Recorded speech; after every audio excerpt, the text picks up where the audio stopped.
Hey friends, this is Allison Steele, and you're listening to Unravel with Allison, a show where I take a concept that's got me in knots, and we unravel it together. Thanks for being here. Let's get started.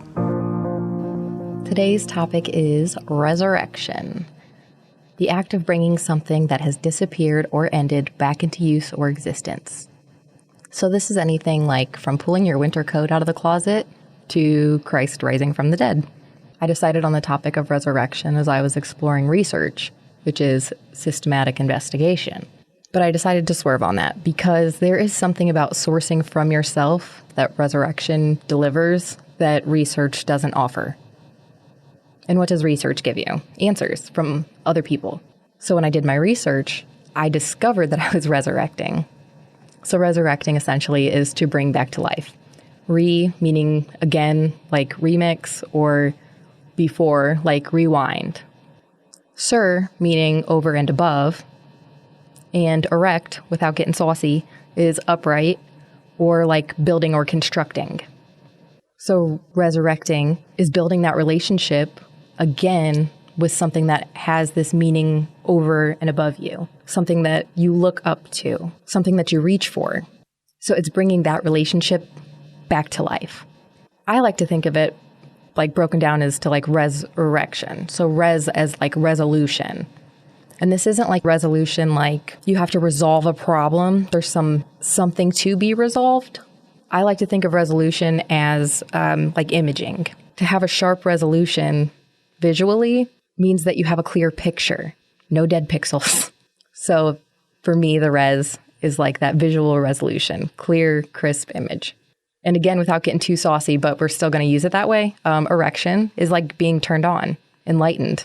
For me, that also takes like, I don't know that physical sense. I know what it's like to feel compelled or amused or enlightened or drawn to or excited because of. So mixing those two definitions together, it's like having a clear image on something previously that I used to adore that is now coming back to life and enlightening me in this moment. So I don't seek to resurrect necessarily. It's more like a research, and then that leads to resurrection.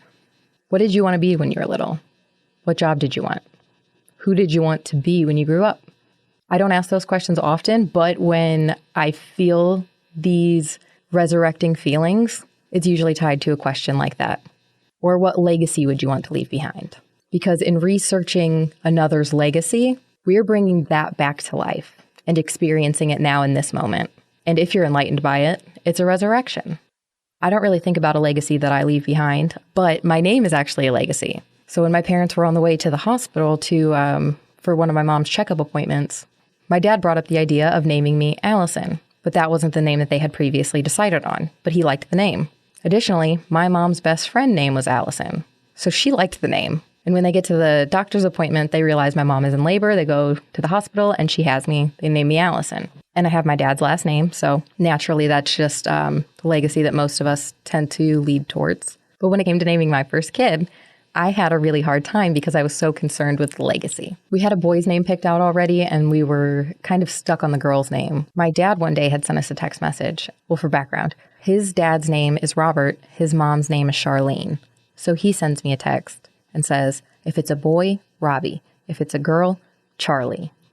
Let me tell you, we've been through all the girl names and we did not like anything we were coming across. We didn't like anything that felt good. We couldn't think of anything like that we wanted to call our daughter, that we wanted to think of her as. Like, it's a really weird thing naming a whole entire person. But we could not get that girl name figured out. But when I got this text message, I was like, ooh, Charlie's good. Charlie's real good. One, like my dad had in mind, named after his mother, my grandma. Love her. She is worthwhile of having that type of legacy. Also, my best friend in school growing up, her name was Charlie. I didn't realize it until like right now, but she actually hated her name growing up. Sorry, Charlie.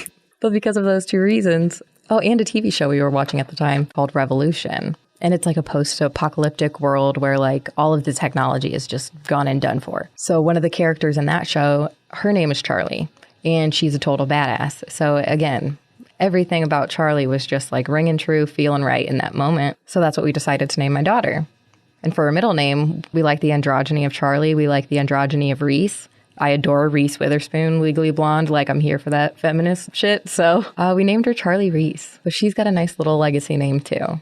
I didn't consider my legacy growing up, though. I kind of always thought that I'd get lost in the mix of history, so I never really concerned myself with with the permanence, I suppose. But I did what I was supposed to do. You know, went to school, extracurriculars, had a job, went to college. When I first went to college, I went to the University of Toledo as a pharmacology student because you could go to school for like ever, and then when you're done, make a bunch of money.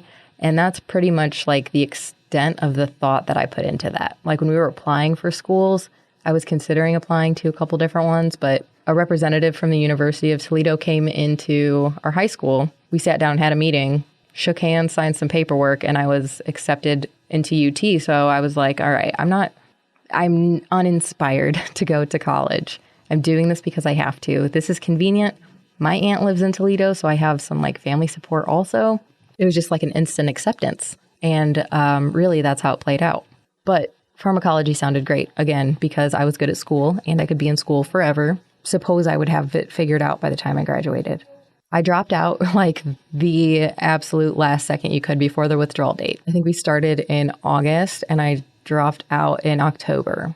I couldn't stand it there.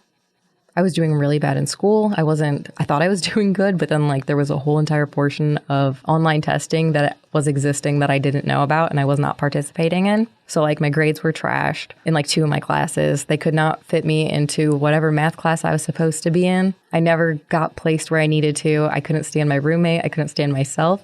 I needed to not be there. I dropped out and I moved away. Now, while I was in high school, I worked in restaurants. So like when I moved to Dayton, I figured I would just get a job right away. So I started working with a company in Dayton that I worked with previously in my hometown.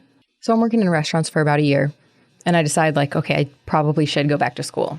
I was embarrassed. Everybody was getting their associate's degree and I was still doing nothing. So I went to our community college website out here and I just started scrolling and thought like, can I do this? Would I like to do this? Can I do this? Would I like to do this? And mostly everything, I was like, no, I'm not doing that. That doesn't sound good. That doesn't sound fun. I don't care what it pays. I'm not living my life like that. When I got to hospitality management, I was like, oh, okay. Like I'm already doing this, which means that I can probably pass and like do well in school. But if I'm already doing it on some level, like I think back then I was like working in the kitchen and as a cashier. So it was kind of back and forth, but I still wasn't old enough to serve alcohol yet. So I was kind of stuck where I was in the restaurant industry in that moment. But going back to school, I figured, okay, I can go to school for a couple years. And then when I graduate, I'll basically be 21. And at 21, you can be a manager. So that made sense to me. I saw a clear path and I thought, like, you don't even need a degree for that job. But if you have one, it does give you a leg up financially. Felt great about it. Decided I would go and get that degree and never go back to school again.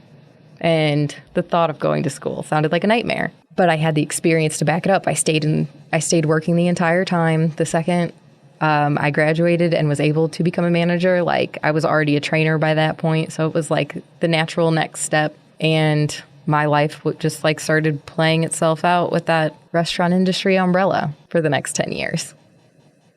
That work was very draining for me. It was a lot on your body. It was a lot on your mind. It was a lot on your family. It was too much, and the payoff was not worth it. I did everything I did so I can live the life I want to outside of work, to have fun and go on vacations. I wanted to be able to afford a nice life, to be able to afford a good house to come home to be able to travel in a decent car. I wanted to afford my lifestyle, and restaurant management allowed that. I made decent money. I didn't get to actually enjoy too much, though, because I was constantly working. We're talking like this is 50 to 60 hours a week kind of stuff. And you're working mid shifts, you're working closed shifts, you're working open shifts. It's inconsistent. Your staff is turning over constantly. Your customers are turning over constantly. There's so many new faces, which is awesome, but then it's a lot to constantly adapt to. It's just so many people all the time, so many details all the time.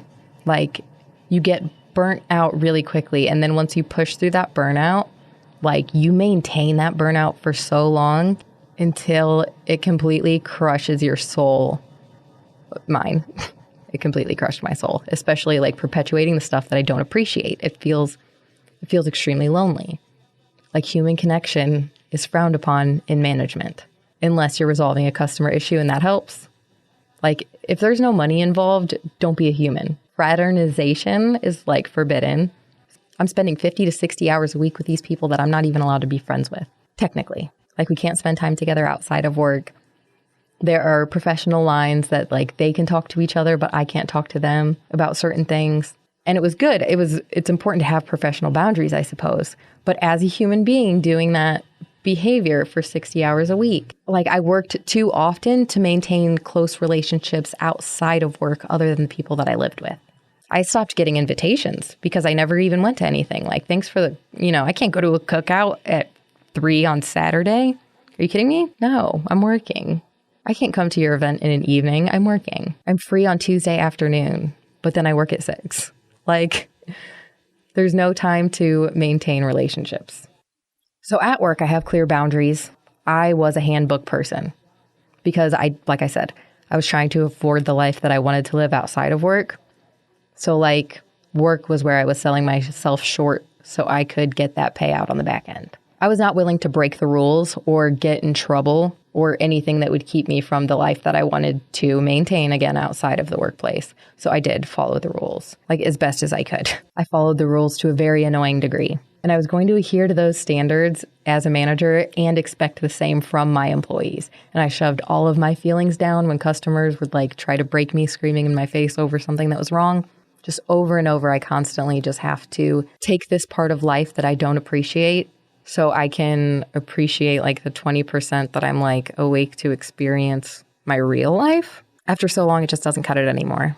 Back when I was working as a server, like going into a 4-hour shift hoping to make enough to pay your car insurance, but then like you clock out and you can't even afford gas to get home. But then other times you clock in and work for 2 hours and make $300 walking out the door. And it's like a constant balancing act that requires this insane discipline if you want to afford your bills. You have to act as if you're worth being tipped when you like don't even think you can afford to survive much longer. Then you call off. So like if I have a kid get sick, I have to call off. And then what? The company suffers, and they will let you know that when you call in to call off. You're expected to get your shift covered, and if you don't, you get a write-up. If you get your shift covered, pretty much all is well. You get an excused absence if you have a doctor's note. However, we don't offer health insurance, so your visit is likely going to be paid out of pocket, or state funded, in which case they probably can't see you for a couple months anyway. But let's assume you go to the doctor, you miss work, you don't make the money that you thought you would that day, you pay the doctor for an evaluation, you get your note so you don't get fired. The doctor says, like, this is just one of those waited out kind of things. So you can't even, like, you're not even being helped. You're just not making money and spending money. When you're in that survival mode of like, I want to be able to afford the life I want to live, look at what you're perpetuating there. And then as a manager, when somebody calls off because they're sick, who's covering your shift? Okay, well, have you called anybody? And they're like on their deathbed. And I'm just like, you haven't called anyone? Well, so-and-so's not here. Can you text them real quick? Like, they've got other things to worry about. It is not even, we put so much responsibility on people that we won't take responsibility for in management and then act like it's this like bold culture. And it's really gross to keep doing this to each other. Like, you're not healing anybody. You're not helping anybody. And you're so desperate to return to this place that keeps you in this spiral because you literally cannot afford to do anything else. It's a wild industry, but I could not keep putting people in those positions. Like, there were certain things that I would say that made me not want to show my face. I'm not a shame person, but back then I was so ashamed of my behavior, what I was willing to do and say against myself for the sake of a company. Like, there was one time I walked in the door and my boss pulls me aside, says they've counted down the drawers for the day and it's coming up $5 short. And they counted it twice. And I need to address it with that employee. And it was like good for my development to address it directly with that employee. Granted, I never counted the drawers. The employee counted the drawer when they first got it out and they said the drawer was good. So then when my boss came through behind her and counted it and it was short, the indication there, like there's an accusation that she took that $5, naturally. So I'm the one expected to have this conversation even though I didn't count the drawers and I wasn't there for any of the experience. But I sit down with the two of them and start to explain what happened. And I'm tearing up because I can tell that this is not okay. This is not my place to do this. I don't have a leg to stand on but his word. And the person that I'm talking to in front of me, like I'm making this accusation when I don't have anything to say for it. And I hired this person who is a good person. And I just kind of trust not to do that kind of stuff. But here I am having to have this conversation. And as soon as I start to tear up, my boss takes over. He handles the remainder of the conversation. And I still mentally, in that moment, am taking notes of how my behavior is obviously inappropriate. I'm listening to the specific words that he uses so that I can replicate them later when I'm inevitably met with this situation again down the road. But all in all, he miscounted. We put her through that. She was in tears too. It was dumb. It was so dumb. But it got to a point where I was used to working 50 to 60 hours as a GM, and I came across a different job, an assistant manager, making $15,000 a year more than what I was making as a general manager, and working 45 hours a week. It's like the absolute best case scenario that you can find in the restaurant industry. That's where I was working when I walked away, because it's not actually what I wanted. And then I realized that I had no idea what I wanted for myself anymore. But I was so tired of maintaining barriers that broke my heart every day, forcing behaviors that made me hate myself. And I needed to be around people that I was allowed to actually participate with. I needed space to exist again without specific restraint. I needed to learn how to access my authenticity because it had been masked with professionalism. It's like I didn't know what feelings were anymore, except at the extremes, when they had to force themselves through because anything in that middle was just squashed. When I finally walked away from that job, I did. I felt dead inside. And honestly, it was like so much lack of control, but having so much power and just like suppressing that for years. And that was all I could do. And this authenticity was like resurrected, a whole reanimation of myself that has taken years to lean into because it was a disaster at first. All those yucky things that I pushed to either extreme came back at like full power, still in those extreme emotions, either like way down or way up. Like I was crying constantly because it was either so bad or so good. Like there was no silent middle ground. There was just constant chaos and I couldn't find that balance. But again, I had shoved those feelings back for years that it took years to undo it. Thankfully, not as many as it took to implant. This reanimation though, this authenticity, whatever, it made me realize that I'm not supposed to be anything per se. I'm just supposed to exist perpetually, intentionally, because there's too much of life to experience to perpetuate these systems that I don't value. That being said, I went back to school, and that was a resurrection process as well. When I went back to school this time, I didn't think of like, okay, what do I want to be when I grow up? What do I want to do? What do I want to get paid for? I wanted to learn something new, and I found somewhere to do it. And it's been a beautiful tool to like boost my creativity and really like learn how to integrate with peers again, because I haven't really had more than like 2 peers at a time in a management team.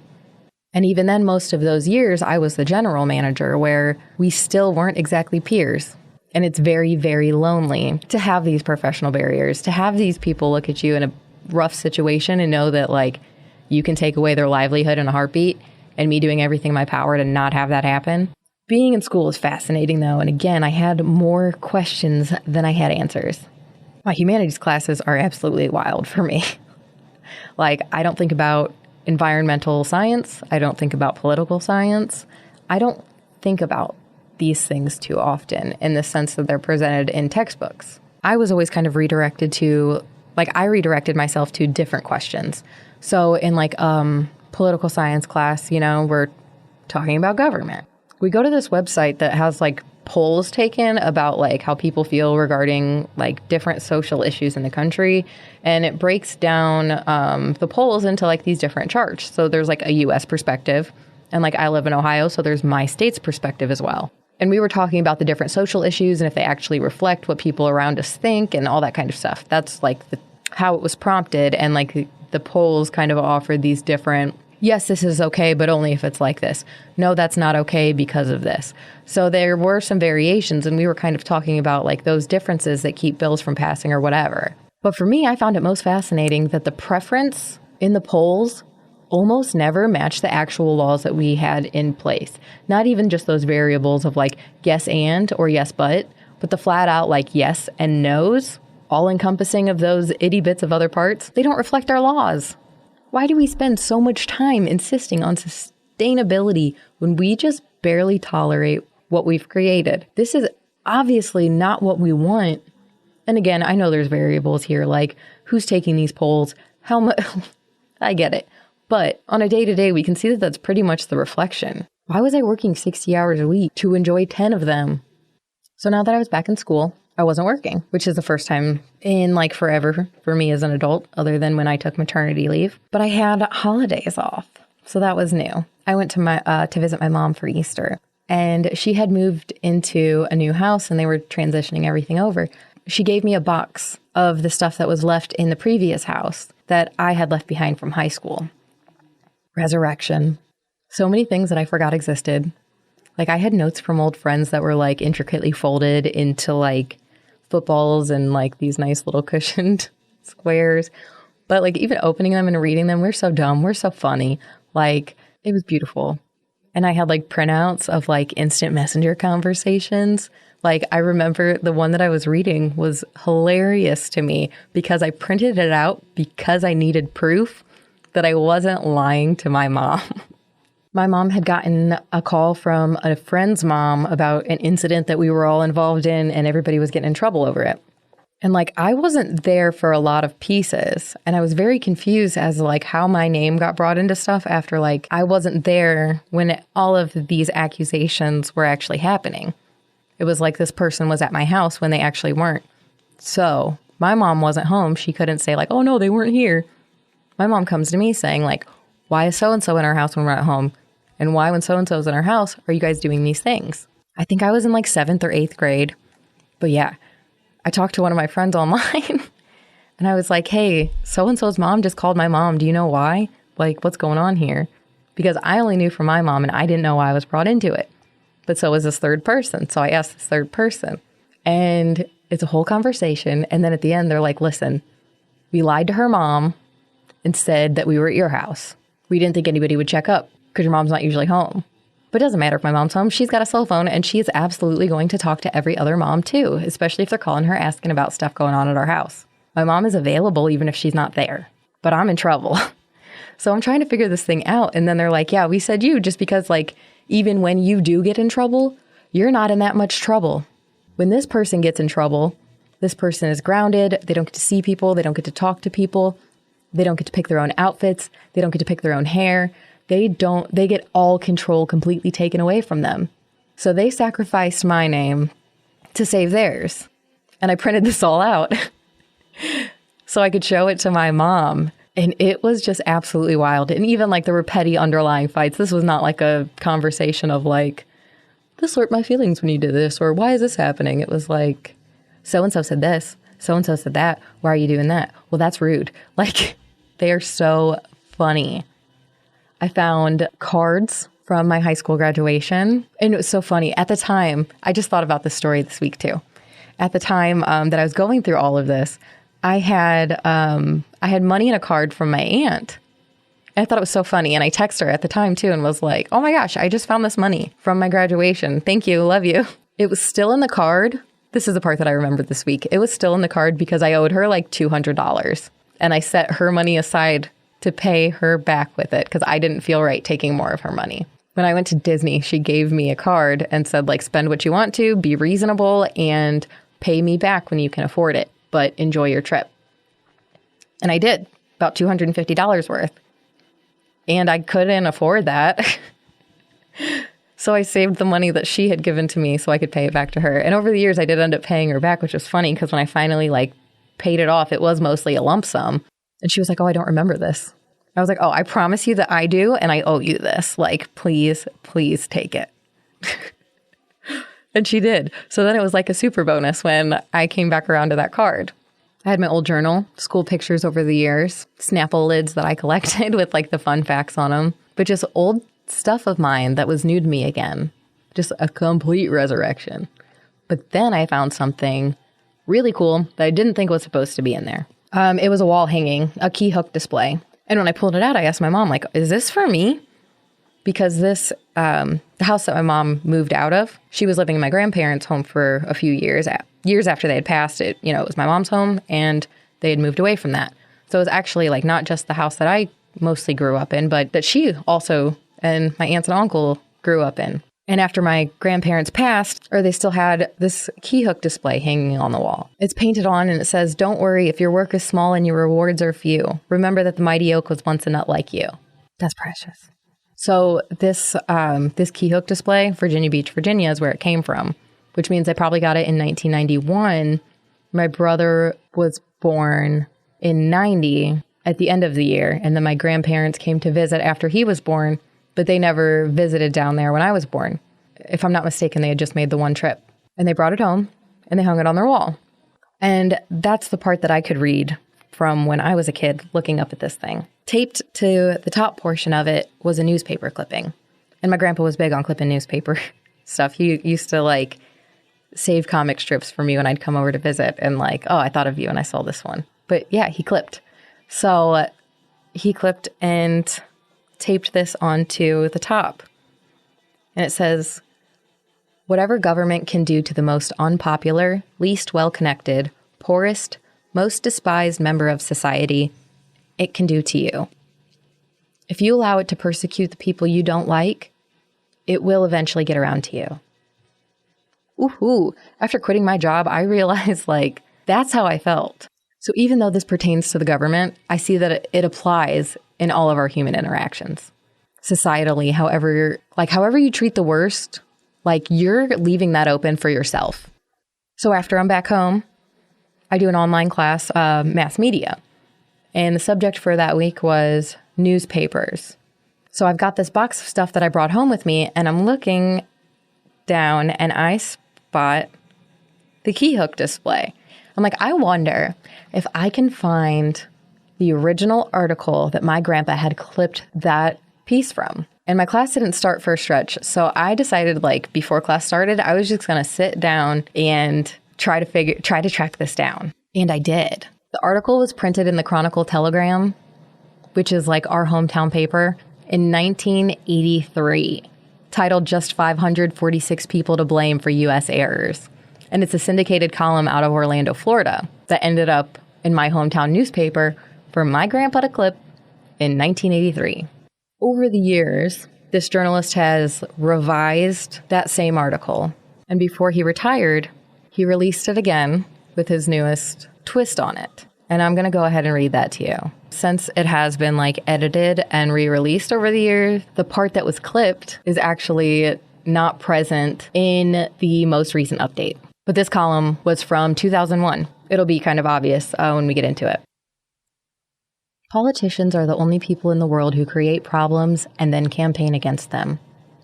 Have you ever wondered if both Democrats and Republicans are against deficits? Why do we have deficits? Have you ever wondered if all the politicians are against inflation and high taxes? Why do we have inflation and high taxes? You and I don't propose a federal budget. The president does. You and I don't have the constitutional authority to vote on appropriations. The House of Representatives does. You and I don't write the tax code. Congress does. You and I don't set fiscal policy. Congress does. You and I don't control monetary policy. The Federal Reserve Bank does. 100 senators, 435 congressmen, 1 president, and 9 Supreme Court justices equates to 545 human beings out of the 300 million that are directly, legally, morally, and individually responsible for the domestic problems that plague this country. I excluded the members of the Federal Reserve Board because that problem was created by Congress. In 1913, Congress delegated its constitutional duty to provide a sound currency to a federally chartered but private central bank. I excluded all the special interests and lobbyists for a sound reason. They have no legal authority. They have no ability to coerce a senator, a congressman, or a president to do one cotton-picking thing. I don't care if they offer a politician $1 million in cash. The politician has the power to accept or reject it. No matter what the lobbyist promises, it's the legislator's responsibility to determine how he votes. Those 545 human beings spend much of their energy convincing you that what they did is not their fault. They cooperate in this common con regardless of party. What separates a politician from a normal human being is an excessive amount of gall. No human being would have the gall of a speaker who stood up and criticized the president for creating deficits. The president can only propose a budget. he cannot force Congress to accept it.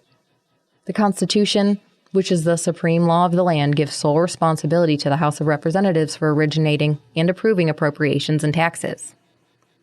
Who is the Speaker of the House now? She and fellow House members, not the president, can approve any budget they want.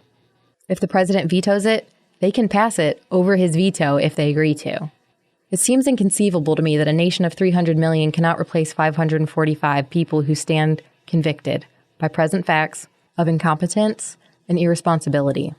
I can't think of a single domestic problem that is not traceable directly to those 545 people.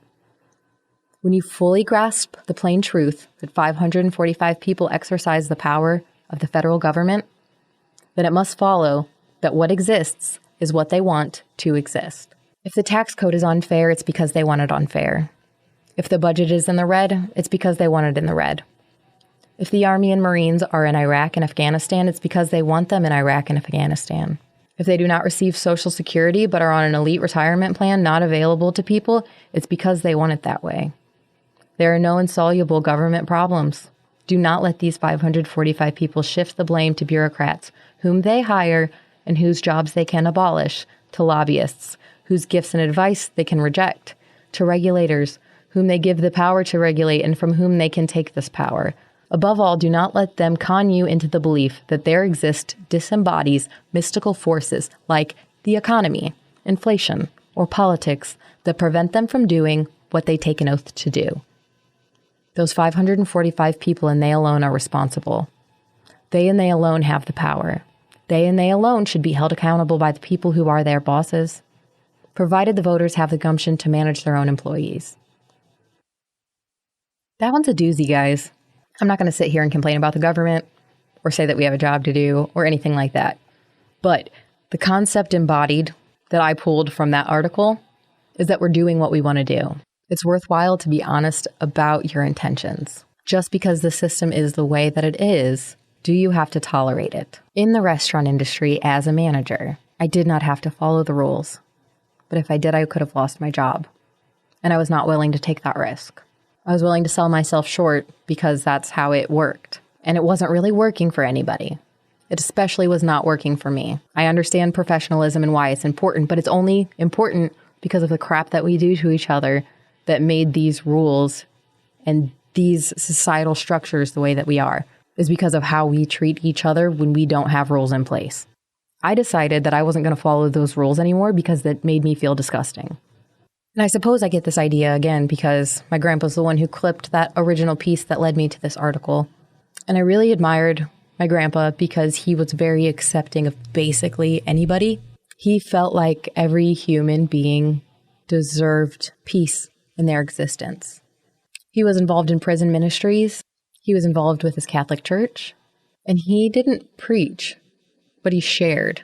But he was the safest person I have ever known. And when I got to read that full article, not only did I agree with the content of like, why do we put up with the shit that we put up with when we don't have to? Why do we treat people this terrible? Why do we perpetuate these horrible systems when we don't have to? It's honestly like, I can't think of an alternative. I went back to school. I'm not making any money. I don't know what I'm going to do when I get out of here and I have to get back into professionalism in that sense.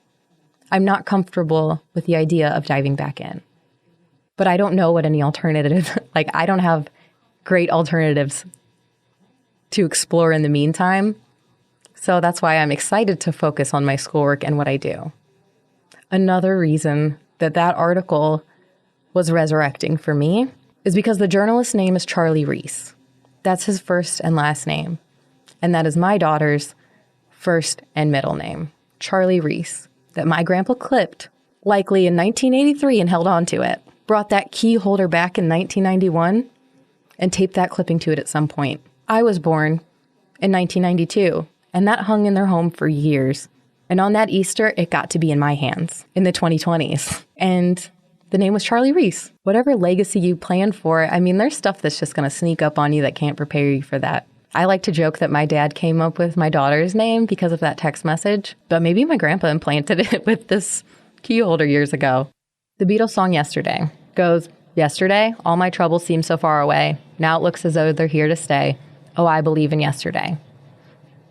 Basically, everything was cool yesterday, and now today everything's falling apart, and now it's like your whole life changed overnight. But yesterday there was love, and that's what you kind of want to get back to. And it feels so far away. I never had a yesterday moment like that. Not with work. I have in other parts of life where it was like, you could get some news dropped and you're like, oh my God, what? That's how I felt when my grandpa passed. That was a yesterday moment for me. Everything was fine yesterday, and today it sucks because it snuck up on us and we didn't get to say goodbye. You can say everything happens for a reason, but in that 10-year-old's brain, this was not supposed to happen. That was a yesterday moment. But with work, I didn't have that yesterday moment where I was like, wow, this job sucks and I can't stand myself doing it for another day. It was like, it started with my mom working in a restaurant, and she would call me up to help bus tables. And I would show up and help bus tables for a couple hours, and then I would go home and my grandma would drive me to and from. And then in the summer, we dressed up as mascots, me and my best friend did, for that restaurant, and stood outside with signs trying to entice people to come in. I was a hot dog. And then I worked at Steak and Shake, making milkshakes. Moved away, went to college, dropped out, back in a restaurant, same thing I was doing before. And then started dating my manager and worked at a different restaurant. And it was that restaurant that professionally developed me. I started off with them as a cashier. I worked my way into the kitchen. I worked my way onto the floor. As I was doing all three of those jobs, I was also going to school. I was promoted to a trainer. I helped with new store opens.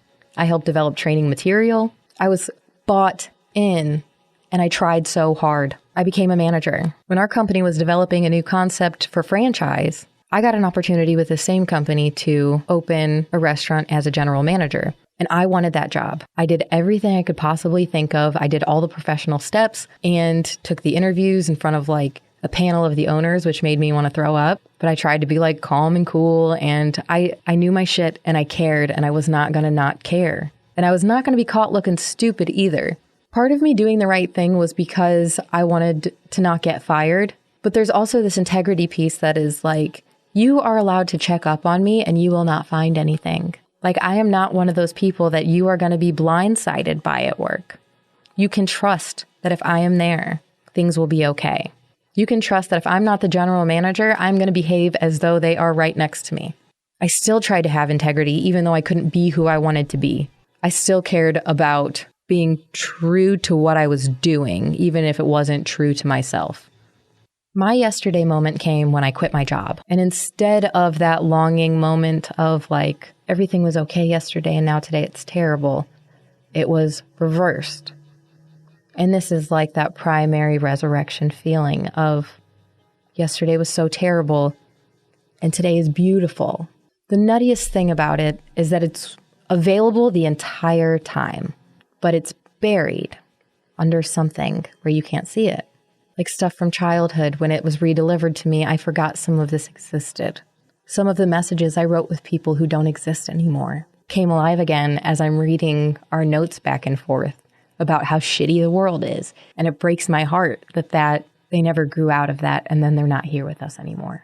I started reading the Bible, and there's a lot of words that I feel need another look. Left and right, for example.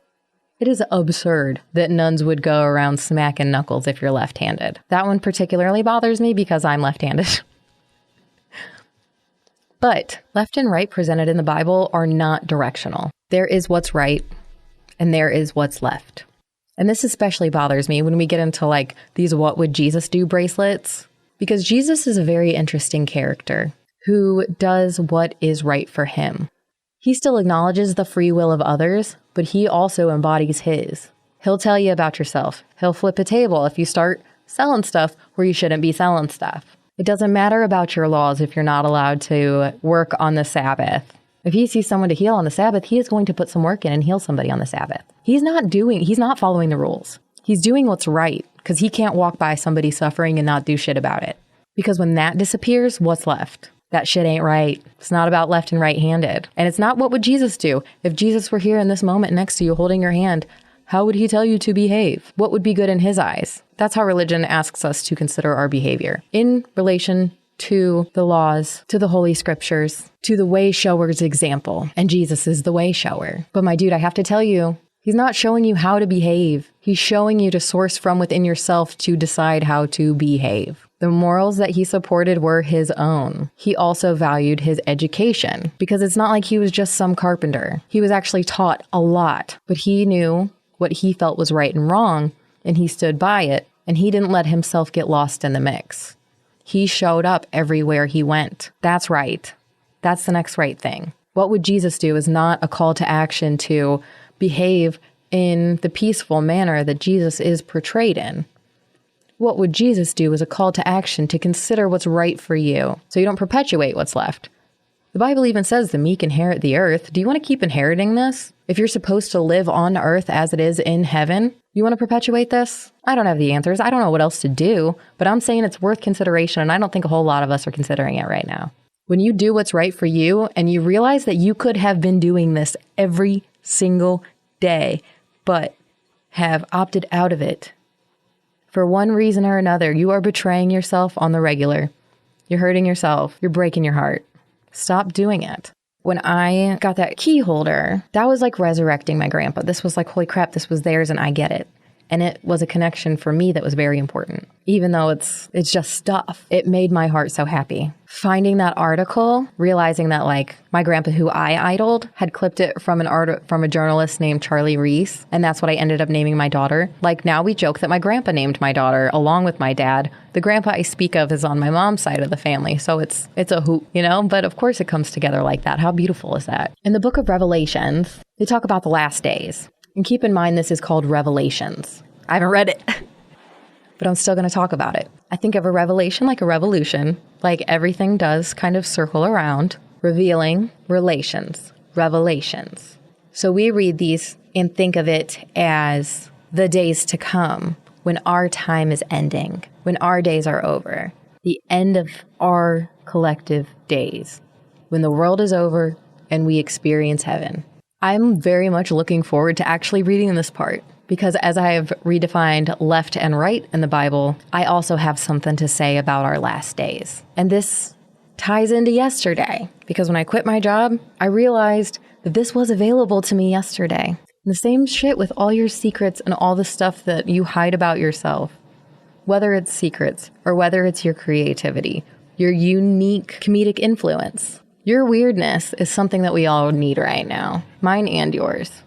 And it's time to like call this authenticity in and start sharing it with each other.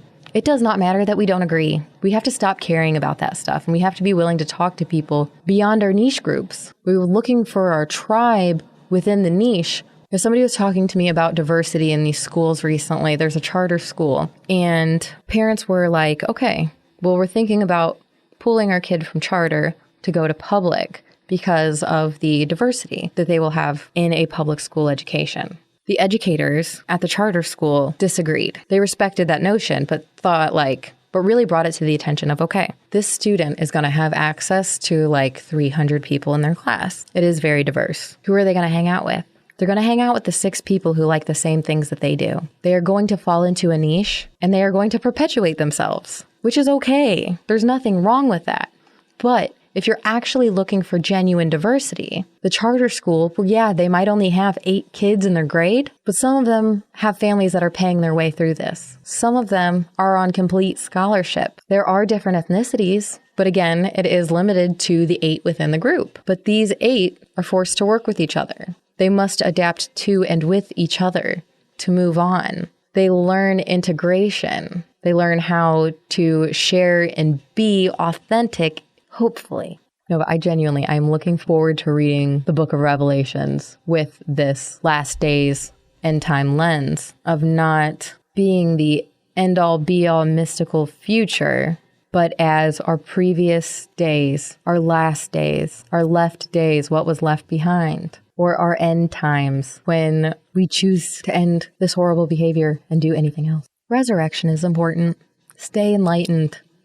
Keep looking around for stuff. When stuff is cool, be excited about it. Who cares if it's an anomaly or a coincidence? If you're inspired, just be inspired. If you're amused, just be amused. But do right by yourself. If you're not living in your authenticity, it's time for a resurrection. Start exploring who you are again. And remember what feels right.